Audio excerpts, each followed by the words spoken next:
My sister's text arrived just after midnight. "It's a black tie event. We have standards. Your fiancé isn't invited." I stared at the glow of the screen. The words were clinical, like a doctor delivering a terminal diagnosis. I typed my response slowly, carefully. "I understand." Nothing more. She wanted a fight. She wanted me defensive, wounded, desperate to beg for inclusion.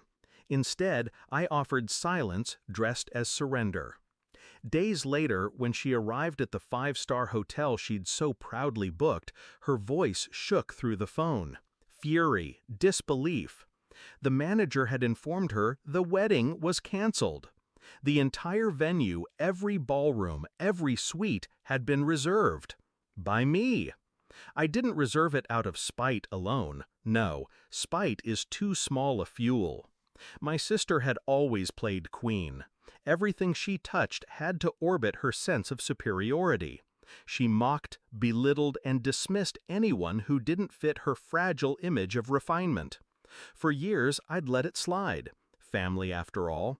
But this time, she aimed her blade at the only person who had ever stood by me without conditions. My fiancé, who carried no pedigree but had the kind of dignity my sister could never fake. Her exclusion wasn't just insult, it was strategy. My sister wanted control over me the way she had over everyone else, through humiliation. She believed I'd choose family politics over love, that I'd quietly sit at her side while the woman I intended to marry was branded unworthy. But betrayal rarely announces itself with fireworks. It seeps in slowly, 1,000 little cuts. This was simply the one that bled enough for me to finally notice how deep the wound had grown. I began watching her, quietly. The more I looked, the more I saw. A wedding she couldn't afford. Vendors she hadn't paid. Lies whispered to relatives about my fiancé. Claims of debts, rumors of infidelity, ugly fabrications designed to isolate us. I dug deeper. Phone records, financial trails, emails full of desperation, begging loan officers to extend deadlines. She had leveraged the family name for credit she couldn't sustain. The glamorous facade she flaunted was nothing but borrowed glass, ready to shatter. The family adored her show. They always had. She knew how to dazzle, how to keep the curtain drawn. I decided to lift it. Not with noise, not with confrontation, but with precision. I moved funds, reserved the venue under a corporate entity she didn't recognize, bought out her carefully laid plans from under her nose. Piece by piece, her illusion unraveled, and she never saw the hand pulling the strings. The truth came crashing down in the hotel lobby. She called me, voice shrill with panic. "They say it's canceled, that it's all reserved by you. Tell me this isn't true." I let the silence stretch. Then, calmly, "It's true." A gasp, then sobbing. The sound of someone realizing the stage they'd built was burning, and the audience had already turned away. She demanded an explanation, demanded why I would humiliate her. I said only, "You wanted a wedding without my fiancé. Now you have one without anyone."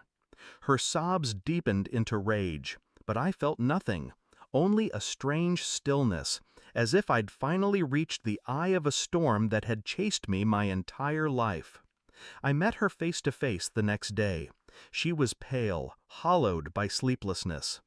I slid a folder across the table. Inside, every debt, every unpaid vendor contract, every fabricated rumor about my fiancé. I had documented everything.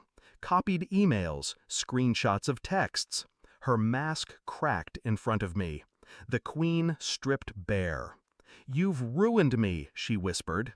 "No," I said, steady. "You ruined yourself. I just let everyone see."